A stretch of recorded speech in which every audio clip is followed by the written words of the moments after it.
Bismillahirrahmanirrahim. Assalamualaikum warahmatullahi wabarakatuh. Alhamdulillah, wassalatu wassalamu ala rasulillah wa ala alihi wa sahbihi wa man wala. Alhamdulillah, bersyukur kita kepada Allah Subhanahu wa taala atas segala nikmatnya, atas segala kurniaan, rezeki dilimpahkan kepada kita, kesihatan, keimanan, kebahagiaan dalam kehidupan. Alhamdulillah, dapat kita bersama-sama untuk mendengarkan perkongsian ilmu kali ini. InsyaAllah kita akan sambung pengajian kita dalam merungkai kisah-kisah yang masyhur, yang tidak benar ataupun tidak sahih dalam hadis-hadis Nabi SAW, dalam kisah-kisah yang biasa kita dengar berkaitan dengan sejarah ataupun sirah Nabi SAW, dan kita akan merungkainya satu persatu. Ini merupakan video kelima. Jadi pada video-video lepas dah 4 kisah yang telah dikongsikan. Dan insyaAllah kali ini saya akan kongsikan sebuah kisah yang sangat masyhur juga, yang biasa kita dengar, iaitu berkaitan dengan kisah hijrahnya Sayyidina Umar bin Khattab radhiyallahu anhu, salah seorang daripada sahabat Nabi SAW yang terkenal, salah seorang daripada di antara khalifah, dari salah seorang daripada pemimpin umat Islam, Ummul Mukminin Sayyidina Umar bin Khattab radhiyallahu anhu, dan merupakan di antara sahabat Nabi SAW yang paling rapat sekali dengan baginda. Jadi kita akan kongsikan kisah ini, dan kisah ini biasa kita dengarlah.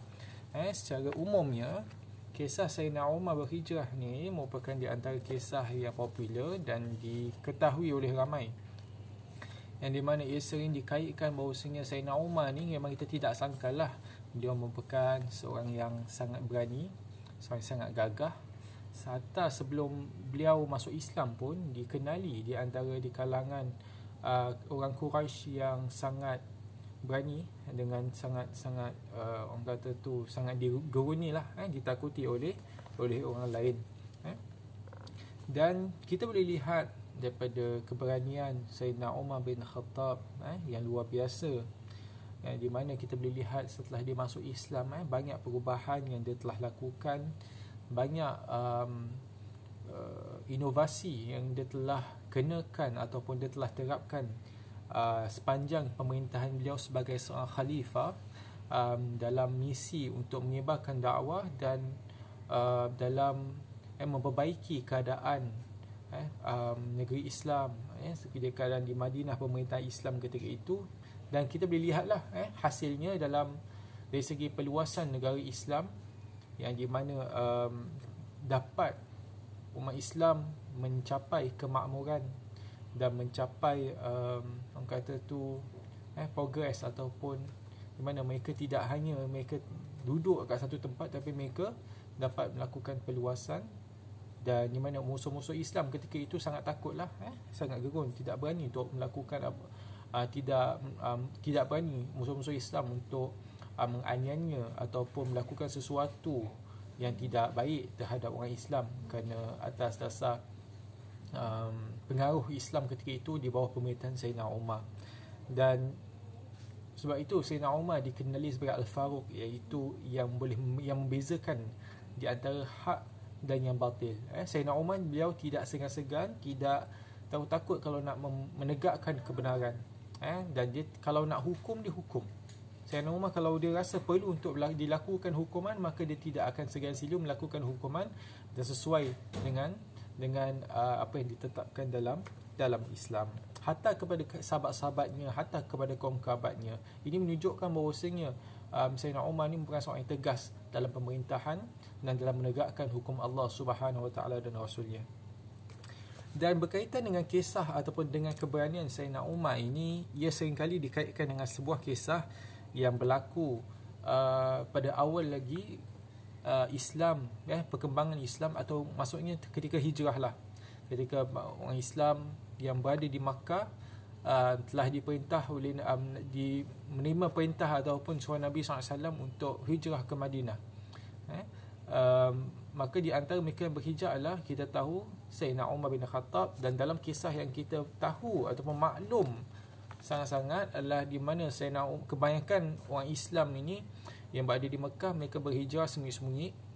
Mereka berjalan, mereka keluar pada waktu malam, mereka lakukan dalam keadaan pelan-pelan, tidak dalam jumlah yang sedikit-sedikit, agar untuk elakkan daripada ditangkap ataupun dikesani oleh kaum Quraisy yang pada ketika itu mereka nak halang orang Islam daripada keluar daripada Makkah berhijrah ke Madinah. Mereka takutlah, kerana takut orang Islam ni nanti mereka akan tubuhkan kerajaan kat sana, kemudian mereka akan serang mereka nanti balik. Jadi sebab itu mereka orang Islam Makkah mereka sembunyi-sembunyi untuk keluar. Tetapi keberanian Sayyidina Umar dalam kisah ini diceritakan bahawasanya beliau keluar dalam keadaan terterangan, secara pada ketika siang harinya. Di dalam kisah yang kita tahu bahawasanya Sayyidina Umar dia keluar, dia menghunuskan pedang dia memakai busur dan panahnya dekat bahu, kemudian dia memakai baju perisai dan sebagainya, dia keluar, kemudian dia keluar ke khalayak ramai dekat Kaabah, kemudian dia salat, kemudian dia tawaf. Setelah dia tawaf selesainya, maka dia berhadapan dengan golongan bangsawan di kalangan musyrikin Makkah dan mengatakan bahawasanya barang siapa yang ingin melihat ahli keluarganya, isterinya menjadi janda, anaknya menjadi yatim, maka berjumpalah. Siapa nak berlaku, maka jumpalah aku dekat belakang satu lembah ini. Maka tiada siapa pun yang berani untuk berhadapan dengan dia. Maka selepas itu Sayyidina Umar pun berhijrah ke Madinah. Maka itu adalah kisah yang kita maklum akannya, yang masyhur, yang kebanyakan biasa. Nah, setelah kajian, maka kita dapati sebenarnya kisah ini ada masalah dari segi sanadnya. Dari segi jalan pengriwayatan kisah ini ada masalah. Yang di mana kisah ini pertama sekali kita akan rungkai, kita lihat pertama sekali ia diriwayatkan di dalam beberapa kitab, seperti dalam kitab Tarikh Dimashq oleh Ibn Asakir, diriwayat oleh Ibn Asir di dalam kitab Asadil Ghabah, dan juga diriwayatkan oleh Ibn Siman dalam kitab Al-Muwafaqah. Dan ketiga-tiga riwayat ini semua ia melalui jalur yang seakan-akan sama. Jalur-jalur daripada Abu Bakar Muhammad bin Abdul Baqi meriwayatkan daripada Muhammad Al-Jauhari, meriwayatkan daripada Abu Hasan Ali bin Umar bin Ahmad Al-Hafi, meriwayatkan daripada Abu Rauq Ahmad bin Muhammad bin Bakar Al-Haizani, melaporkan kepada kami bahawa di Basrah Al-Zubair bin Muhammad bin Khalid Al-Usmani melaporkan kepada kami di Mesir Abdullah bin Qasim Al-Aili daripada bapanya Al-Qasim, daripada Uqayl bin Khalid, daripada Muhammad bin Ali bin Abdullah bin Abbas, daripada bapanya daripada Abdullah bin Abbas radhiyallahu anhu. Jadi ini adalah jalan riwayatnya, dan jalan riwayatnya ada perbezaan, seakan-akan kebanyakannya sama dengan seperti mana diriwayatkan oleh Ibn Asir juga dalam kitab Asadul Ghabah dan kitab Ibn Saman dan kitab Muwafaqah, cuma ada perbezaan sedikit, ada tambahan sedikit. Tapi kebanyakan kesemua riwayat ini, jalan riwayat ini dia ada masalah dari segi jahalah, di mana ada beberapa individu yang tidak dikenali, majhul, tidak dikenali, iaitu Az-Zubair bin Muhammad bin Khalid Al-Usmani, dia tidak dikenali. Abdullah bin Al-Qasim Al-Aili dan juga bapanya lah Qasim Al-Aili. Tiga individu ini tidak dikenali dalam sanad ini, maka ia menjadikan hadis ini hadis yang bermasalah kerana ada jahalah. Perawi yang tidak dikenali, maka hadis ini ia dinilai sebagai hadis di antara hadis yang lemah. Maka kisah yang di mana Sayyidina Umar, kisah sanad ini membawakan kisah yang tadi yang kita maklumlah. Sayyidina Umar keluar hijrah serta terangan mencabar kaum musyrikin yang berada dekat Kaabah. Siapa yang nak berani nak lawan aku, maka jumpa aku dekat belakang bukit ni. Kalaulah mereka kamu nak anaknya jadi anak yatim, kemudian isterinya menjadi janda dan sebagainya, maka kisah ini ia diriwayatkan melalui jalan yang tidak kuat.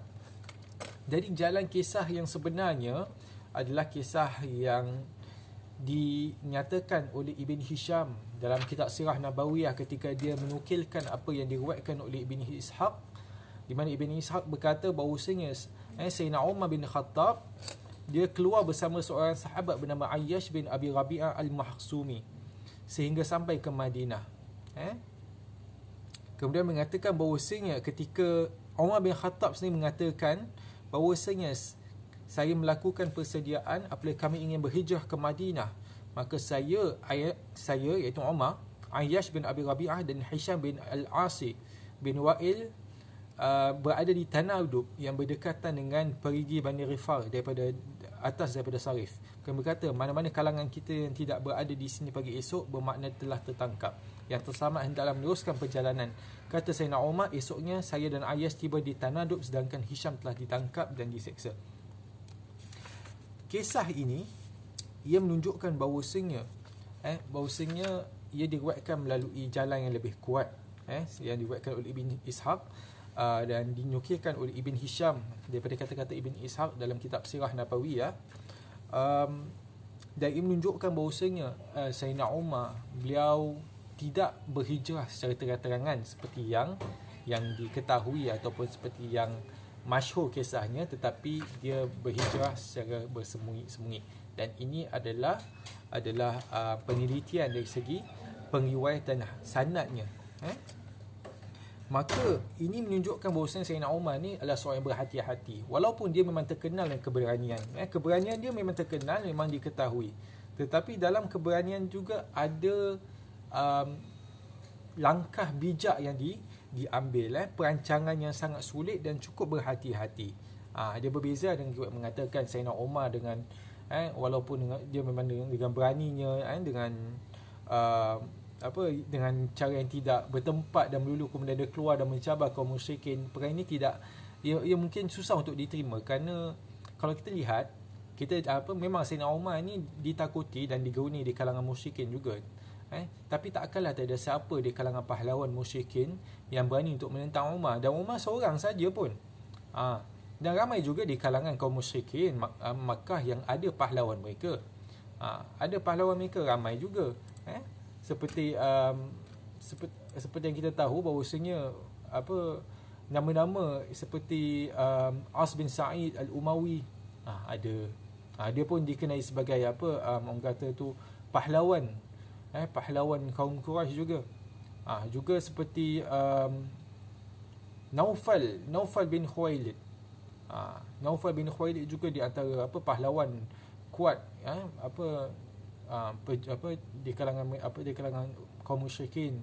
Haris bin Zam'ah juga di kalangan pahlawan kaum musyrikin. Qais bin Al-Fakah, Al-Fakah bin Mughirah Al-Makhzumi, Huzaifah bin Abi Huzaifah, Abu Qais bin Wali Al-Mughirah, Hanzalah bin Abi Sufyan Al-Umawi. Ini semua nama-nama di kalangan kaum musyrikin Makkah, yang di kalangan pahlawan mereka. Jadi ada banyak sebenarnya. Jadi tidak masuk akal lah kalau orang kata tu tiada siapa yang berani untuk menentang ataupun menentang, menyahut cabaran Umar bin Khattab. Dan padahal Umar bin Khattab pun dia seorang diri ketika itu. Kalaulah berdasarkan kisah ini, kisah yang masyhur, maka ia tidak benar. Dan ini menunjukkan seakan Sayyidina Umar ni dia tak berhati-hati dan dia tidak bertawakal, tidak bertawakal kepada Allah Ta'ala, bahkan dia hanya menyerah diri. Kemungkinan ada juga kemungkinan yang di mana kaum musyrikin akan serang dia. Jadi kita lihat di sini bahawa kisah yang dibawa oleh Ibn Hisham di sini, yang di mana Sayyidina Umar radhiyallahu anhu ketika dia jadi kisahnya adalah dia hijrah dengan seorang sahabat bernama Ayyash bin Rabi'ah dan Hisham bin Al-Asi bin Al-Asi bin Wa'il Al-Sahmi. Dan di mana tiga individu ini, mereka mengatakan kita akan hijrah sama-sama, kita hijrah sembunyi-sembunyi, dan kita akan berjumpa dekat satu tempat yang bernama At-Tanadub. Pada satu ketika akan datang pada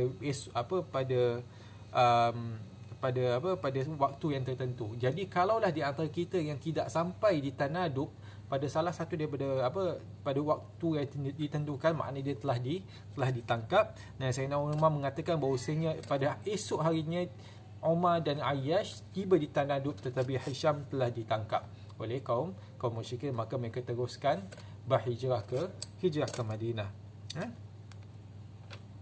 Jadi kalau kita lihat di sini bahawasanya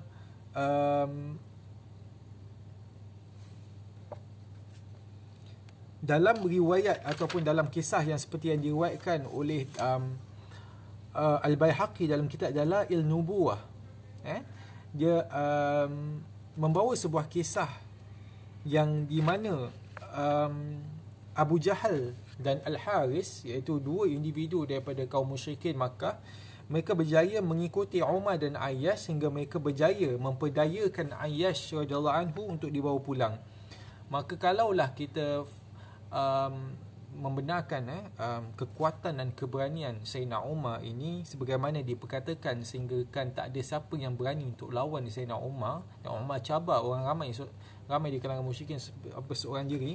Mengapa Sayyidina Umar tidak menghalang Abu Jahal dan Haris ketika itu? Dan ini tidak lain tidak, para ulama mengatakan tidak lain tidak bukan kerana beliau bukan pasal penakut, bukan pasal tidak berani dan sebagainya, tetapi untuk mengatur strategi.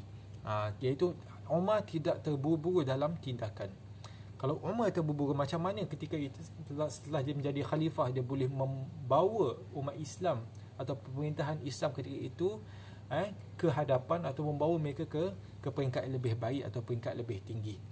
Jadi kita lihat di sini Sayyidina Umar ni sebenarnya dia seorang yang berhati-hati juga dalam melaksanakan keputusan atau melakukan sesuatu. Bukan sembarang melakukan sesuatu secara melulu saja tanpa berfikir. Jadi hatta ketika dalam kisah ini yang dibawa oleh Al-Baihaqi dalam kitab Dalail Nubuwah menunjukkan bahawasanya setelah Hisham telah ditangkap dekat sebelum sampai ke Tanadub, yang sampai ke Tanadub adalah Umar dan siapa namanya Umar dan Ayyash telah sampai Tanadub. Maka Umar dan Ayyash pun mereka berhijrah ke Madinah, tapi dalam perjalanan mereka telah dikejar oleh Abu Jahal dan Al-Haris Al-Haris ketika itu, dan Abu Jahal dan Haris berjaya untuk pujuk Ayyash untuk balik ke Makkah. Maka kalau kita fikirkan balik, takkan Umar diamkan diri saja, tetapi Umar biarkan saja, Umar tidak menghalang Haris ataupun tidak melawan Haris dan Abu Jahal. Dan ini ada sebabnya, iaitu untuk ini sebagai satu strategi lah, sebagai satu strategi di pihak Umar dan tidak terburu dalam tindakan. Dan kisah ini juga dibawa oleh Al-Imam Al-Haythami dalam kitab Majma' Az-Zawaid, dan Ibrahim Al-Ali dalam kitab Sahih As-Sirah An-Nabawiyah, dan juga oleh Al-Haythami dalam kitab Kashful Asar an Zawaid Al-Bazzar. Jadi banyak sangat kita boleh lihat dari segi pengriwayatan bahawasanya kisah yang sebenar ataupun kisah yang lebih kuat adalah kisah yang di mana Sayyidina Umar tidak berhijrah secara terang-terangan.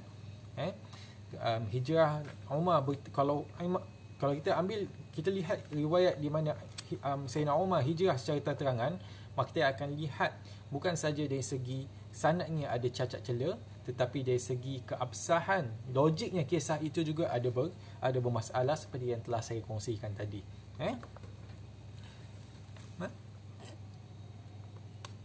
Dan apa yang kita lihat dalam kitab dalam Sahih Al-Bukhari juga dan beberapa kitab lain, di mana dalam kitab Al-Sahih Al-Bukhari diceritakan bahawasanya Sayyidina Umar dia sampai di Madinah bersama dengan 20 orang sahabat yang lain tanpa disebutkan langsung tentang cabaran beliau secara terang-terangan. Hadisnya berbunyi seperti berikut. Maknanya dalam Sahih Al-Bukhari diceritakan bahawasanya Sayyidina Umar dia dengan 20 sahabat yang lain sampai ke Madinah. Dan dalam dalam kitab Sahih tersebut tidak dinyatakan dalam hadis itu bahawasanya Sayyidina Umar dia keluar dia dekat Makkah, kita nak hijrah tu, dia hijrah secara terang-terangan, dia tak ada disebut bahawasanya dia cabar orang musyrikin dan sebagainya. Dalam hadis ini Abdan memberitahu bahawasanya bapa saya melampurkan kepadanya daripada Syu'bah, daripada Abi Ishaq, daripada Al-Bara bin Azib, bahawasanya orang pertama yang sampai kepada kami di Madinah di kalangan sahabat Nabi ialah Mus'ab bin Umair dan Ibn Ummi Maktum, dan mereka mengajarkan Al-Quran. Kemudian Ammar dan Bilal dan Sa'ad. Kemudian Umar bersama 20 orang sahabat yang lain. Kemudian Nabi tiba, dan tidak pernah aku melihat penduduk Madinah begitu gembira sehingga aku melihat kaum bapa dan anak-anak saling berkata, ini Rasulullah sudah datang kepada kami, sehingga saya membawa surah Al-A'la dan surah seumpamanya. Jadi kita lihat sini adalah percanggahan riwayat pertembungan antara dua riwayat yang berbeza. Riwayat yang mengatakan Sayyidina Umar hijrah secara terang-terangan, dan riwayat yang mengatakan bahawasanya Umar hijrah secara senyap-senyap ataupun secara bersembunyi. Dan kita lihat ini sudah tentulah bahawasanya yang lebih kuat adalah kisah yang mengatakan Sayyidina Umar beliau berhijrah secara sembunyi-sembunyi. Nah, ada yang mengatakan bahawasanya riwayat yang dibawa oleh Ibn Ishaq dan riwayat yang dibawa oleh di dalam Sahih Al-Bukhari, Waalaikumsalam warahmatullah, diriwayatkan oleh Imam Al-Bukhari ini bercanggah. Kerana pertama sekali mengatakan Sayyidina Umar bertemu keluar hijrah dengan bersembunyi-sembunyi dengan Ayyash, kemudian Ayyash ditangkap ataupun dipujuk pulang oleh kaum musyrikin Makkah. Maka Umar pun keluar meneruskan perjalanannya ke Madinah seorang diri. Kemudian selepas itu ada riwayat yang sahih daripada Imam Al-Bukhari mengatakan bahawasanya Sayyidina Umar dia sampai ke Madinah dengan lagi 20 sahabat. Jadi di sini dia bukan percanggahan. Kita boleh sesuaikannya, dan para ulama mengatakan sebenarnya Sayyidina Umar dia setelah Ayyash dipujuk pulang untuk ke Makkah oleh Abu Jahal dan Haris, maka Umar teruskan perjalanan dan bertemu dengan lagi 20 sahabat tu dalam perjalanan ke Madinah. Maka kemudian mereka masuk ke Madinah bersama-sama. Jadi tidak ada perjanggahan sebenarnya di sini. Dapat diharmonikan dua riwayat, iaitu riwayat Ibn Ishaq dan juga riwayat yang dibawa oleh Al-Bukhari dalam kitab sahih dia. Jadi di sini kita melihat sebenarnya ada ramai juga di kalangan para ulama seperti Dr. Mahathir Rizqullah Ahmad juga mengatakan bahawasanya kisah yang diriwayatkan bahawasanya Sayyidina Umar berhijrah dengan Ayyash dan Hisham, kemudian Ayyash dan Hisham ditangkap, kemudian Ayyash dipujuk balik pulang ke Makkah, itu Dr. Mahathir Rizqullah Ahmad juga mengatakan bahawasanya kisah ini adalah kisah yang dibawa oleh sanad yang baik, Hasan yang dibawa oleh Ibn Hisham. Dan juga kisah ini disahihkan oleh Ibn Hajar dalam kitab Isabah, juga oleh para ulama yang lain. Dan juga ada di kalangan para ulama seperti Dr. Akram Diak juga mengatakan bahawasanya kisah yang mengatakan Sayyidina Umar hijrah terang-terangan kemudian mencabar orang kaum musyrikin Makkah dengan siapa nak jadi ibunya jadi isterinya jadi janda dan anak menjadi yatim piatu dan sebagainya. Itu kisah yang tidak sahih kerana ada 3 perawi yang majhul ataupun tidak dikenali. Nah, di sini saya nak buat kesimpulan bahawasanya apa yang kita kenali ataupun kita tahu tentang keberanian Sayyidina Umar bin Khattab itu adalah kisah yang benar. Keberanian, ketegasannya dalam menetapkan hukum, dalam mengenakan dalam membuat keputusan berhati-hati, ini semua kisah yang benar. Dan ia tidak disangka lagi, kerana kita boleh lihat bagaimana Sayyidina Umar dia memerintah melaksanakan pemerintahannya dengan menaikkan orang kata tu melakukan perluasan, kemudian di mana ekonomi umat Islam ketika itu ekonomi semakin rancak sebagainya, dan dia melakukan pelbagai perubahan untuk meningkatkan pemerintahan umat Islam, sehingga kan di mana musuh-musuh Islam ketika itu pemerintahan yang lain semua mereka takut dan mereka gerun dengan umat Islam dan kerajaan Islam ketika itu. Tetapi di sini dari segi sanadnya bahawasanya yang bahawasanya Sayyidina Umar keluar berhijrah secara terangan ini adalah kisah sanad yang dhaif. Maka yang lebih kuat adalah sanad yang riwayat yang bahawasanya Sayyidina Umar keluar hijrah bersembunyi-sembunyi. Dan kita lihat di sinilah hatta pun kita boleh lihat Nabi SAW merupakan di antara individu yang paling berani, tetapi hatta Nabi SAW pun keluar berhijrah dengan Sayyidina Abu Bakar. Hijrah tersebut dilakukan dengan sembunyi-sembunyi, iaitu dengan keluar pada waktu malam, dalam keadaan orang dalam keadaan tidur, kemudian melakukan di mana bersembunyi. Pada awalnya bersembunyi di dalam gua, kemudian menyuruh Asma menyuruh salah seorang yang penggembala kambing untuk menghilangkan kesan jejak kaki mereka dengan kambing-kambing mereka dan sebagainya. Jadi kita lihat di sini ia bukan menunjukkan bahawa Nabi SAW ni penakut ataupun Sayyidina Umar ni penakut, tetapi ia bukan satu sebab lah, satu strategi di mana kesan sebab itu perlu diambil kira dalam melakukan melakukan satu keputusan atau melakukan sesuatu. Dan ini menunjukkan bahawasanya mereka ini adalah di kalangan individu yang paling bertawakal kepada Allah Ta'ala. Kerana kita dah belajar bahawasanya berkaitan tawakal ni adalah untuk kita melakukan usaha, kemudian kita serahkan kepada Allah Subhanahu Wa Taala seperti yang telah diajarkan oleh Nabi sallallahu alaihi wasallam dalam hadis yang sahih bahawasanya kamu ikatlah unta kamu, kemudian baru kamu bertawakal, bukan kamu biarkan dia berjalan-jalan. Jadi usaha tetap kena dilaksanakan. Kita tetap kena lakukan sesuatu, kemudian baru kita bertawakal kepada Allah Subhanahu Wa Taala. Allah Ta'ala alam. Jadi itu sikit sebanyak perkongsian pada kesempatan kali ini. InsyaAllah pada kesempatan akan datang akan dibawa lagi kisah-kisah yang lain. Semoga ia bermanfaat dan berfaedah kepada semua. Semoga ia membuka minda kita dan membuat kita berhati-hati dalam kita meneliti kisah-kisah, lebih lagi kisah-kisah yang berkaitan dengan Nabi SAW, kisah-kisah berkaitan dengan agama, dengan sirah sejarah Nabi. Dan ini semua menunjukkan bahawasanya kita ini tidak terlepas daripada bahaya maklumat yang boleh sampai kepada kita, lebih lagi pada zaman maklumat yang lebih mudah untuk tersebar, atau maklumat yang mudah untuk kita terima. Maka kita berhati-hatilah dalam setiap perkara yang kita terima dalam pelbagai wadah. Wallahu ta'ala alam. Aqulu qawli hadza wa astaghfirullahal azim li wa lakum. Wassalamualaikum warahmatullahi wabarakatuh. Terima kasih kepada semua yang mendengar. InsyaAllah kita bertemu lagi pada kesempatan akan datang.